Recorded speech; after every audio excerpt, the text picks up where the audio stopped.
Alors, rebonjour à tous. Ici, c'est Jean qui vous parle encore une fois du Québec par une journée exécrable en passant.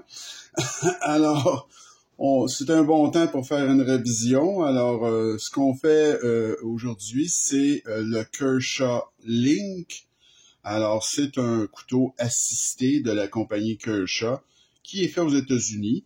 Alors, je vais vous montrer, là, tant qu'à le comparer, on va le comparer avec ses proches parents. Alors, vous avez ici le Ferrit que je vous ai déjà présenté et vous avez le Kershaw Natrix ou Natrix. On va remonter un peu tout ça, là.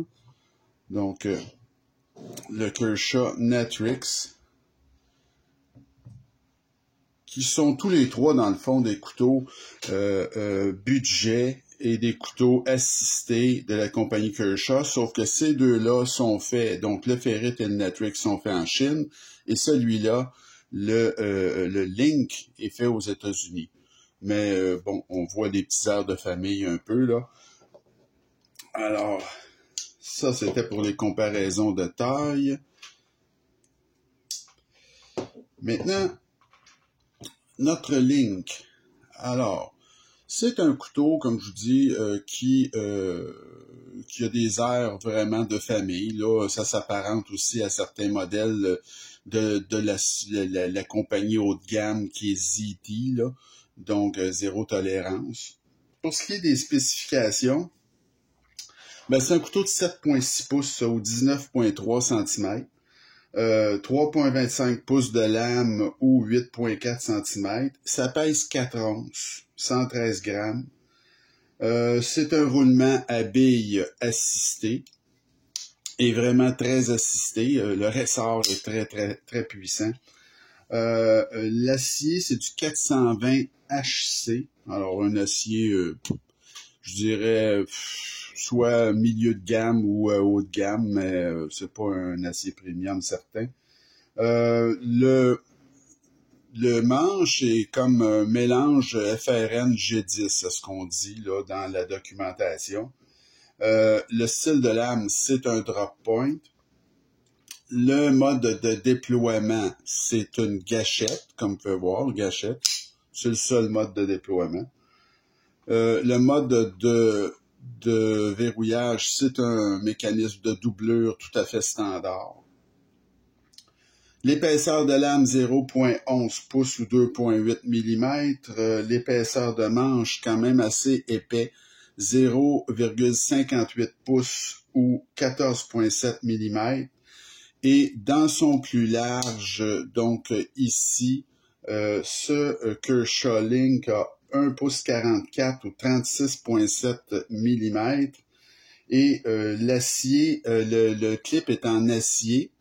Il est tip-up et il est réversible.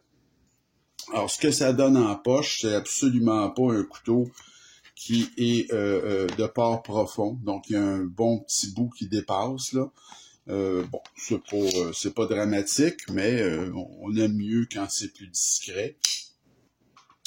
Alors, c'est pas un petit couteau, le Kershaw Link, là. C'est un couteau qui est assez costaud, puis que quand on le prend en main, là, écoutez, l'épaisseur du manche et puis le poids fait en sorte qu'on le ressent très bien. Au niveau de l'évaluation, alors, pour ce qui est du design, là, c'est un classique Kershaw, dans le fond, ce couteau-là. C'est très sobre, ça passe partout, hein, c'est pas un couteau qui va susciter des élats, comme je pourrais dire, mais il y a personne qui va dire ah, il est-tu laid ce couteau-là. Donc c'est assez ordinaire. J'ai mis un 8 sur 10 pour le design. Les matériaux 420 HC, comme je l'ai dit, FRN G10 pour le manche, roulement à billes assisté, le clip réversible, là aussi, un 8 sur 10, là, mais encore assez généreux. La boîte Kershaw, évidemment, pour la présentation assemblage, donc c'est la boîte Kershaw qui est tout à fait standard. C'est très solide au niveau de l'assemblage, là, on peut pas dire que c'est mal fait. C'est fait de manière correcte. La lame, elle est parfaitement centrée. Il n'y a aucun jeu dans ce couteau-là. C'est vraiment très, très solide. C'est sans reproche pour l'assemblage. Vous remarquerez par contre qu'il y a beaucoup de vis. Hein? Regardez, on est à 4 vis, là. 3 vis avec plus le pivot. De l'autre côté, il y en a encore plus parce qu'évidemment, vous avez les vis de clip. Donc, j'ai mis, pour ce qui est de l'assemblage, un 8.5. C'est un couteau qui est très bien assemblé, qui est très solide. L'action, ben, elle est ultra rapide, évidemment, parce que ce couteau-là est assisté, mais il est vraiment très assisté. Le ressort est très puissant. Alors, du moment qu'on appuie un petit peu sur la gâchette, la lame la lame est propulsée, c'est vraiment très assisté. Et quand on le ferme, d'ailleurs, ce couteau-là, que ça, ici, l'accessibilité à la barre de déverrouillage, elle est moyenne. J'ai pas, ça pourrait être mieux. Il y aurait pu avoir plus de machinage ici pour enlever une petite couche, là. Mais bon, c'est accessible, mais on doit absolument forcer pour baisser la lame. C'est très, très, très puissant comme ressort. Donc, c'est dur à fermer, c'est ce que j'ai marqué. C'est un 8.5 pour l'action. Le poids, c'est OK, c'est un peu lourd, mais bon, on peut dire que ça va. C'est un couteau quand même qui est quand même robuste. Donc, moi, j'ai mis un 8 sur 10 pour le poids. L'ergonomie, elle est OK. Il y a un petit hotspot de clip qui est pas effrayant. Il n'y a pas de dentelure sur le dessus. Et c'est un petit peu, je vous dirais, il n'y a pas de position avancée, ce couteau-là, rien. C'est un petit peu court en main pour une position 4 doigts. Je peux le saisir avec ma main au complet, mais mon petit doigt, là, il est sur le bord d'être de trop. Donc, c'est un petit affaire court, mais pas c'est pas inconfortable, là. On peut dire que c'est quand même un couteau qui est assez confortable. Donc, j'ai mis un 8 sur 10 pour l'ergonomie. L'aspect général, c'est bien, là, c'est élégant, ça casse à rien, comme je vous dis, là, les allures, c'est des allures Kershaw typiques. Alors là aussi, pour l'aspect général, j'ai mis un 8 sur 10. Le prix, ben, j'ai payé, moi, 75$ ce couteau-là, il y a environ 16 mois. Et aujourd'hui, ça se vend 80. Donc, il y a à peu près pas eu d'augmentation, 5$ d'augmentation. C'est assez peu, là. J'ai mis un 8 sur 10 pour le prix. C'est bien fait au niveau de la valeur, c'est bien. C'est fait aux États-Unis, comme je vous dis, là, vous avez le petit drapeau américain, puis c'est même marqué sur le manche USA, donc ils vous le laissent savoir, là. Il y a des gens pour qui c'est important là, que ça soit fait aux États-Unis. Je fais pas partie de ces gens-là en passant, là. Et à mon avis, ça c'est mon avis, je crois que le Natrix est un meilleur couteau que celui-là.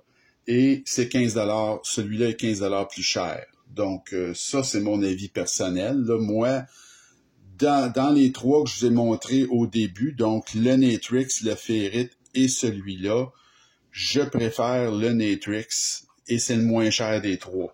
Alors bon, mais ça, comme je vous dis, c'est mon avis personnel. J'ai mis 8 sur 10 pour la valeur.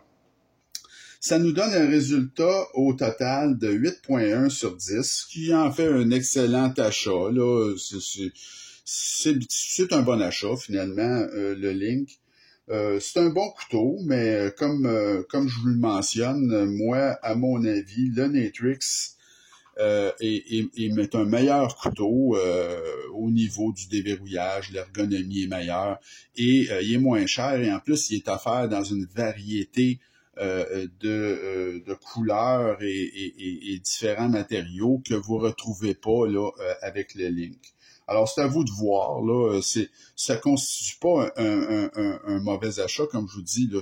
C'est un excellent achat, mais c'est une question de goût personnel. Alors, ça fait le tour pour notre évaluation du Kershaw Link. Alors, la semaine prochaine, on va aller chez une autre compagnie qu'on a déjà, on a déjà fait un couteau, le couteau le plus connu de cette compagnie-là, Cold Steel, c'était l'American Lawman. Hein? Vous vous rappellerez que je vous ai présenté ça il y a quelques vidéos. Un couteau tout noir, très intimidant. Donc, cette compagnie-là, c'est leur spécialité, les couteaux intimidants. Là, je m'excuse, je vais nettoyer la lame un peu qui a tendance à tacher énormément ce couteau-là. Donc, ce couteau-là, c'est un autre couteau qui est très connu chez Cold Steel et qui s'appelle un Code 4, Code 4. Donc, ça a toujours des noms un peu brutals. Là. Cette compagnie-là se spécialise dans les couteaux, comme je vous dis, là, comme en anglais, on dit overbuilt, puis des couteaux intimidants. Là. Donc, le Code 4, il ne déroge pas à leur coutume. C'est avec le Triadlock là, de Andrew Demko. Donc, c'est un couteau qui est intéressant. C'est ce qu'on va voir à la prochaine, notre prochaine vidéo. Donc, j'espère que cette vidéo, comme d'habitude, vous a plu et continuez à m'écrire et à vous abonner à ma chaîne et on se retrouve très bientôt. Salut!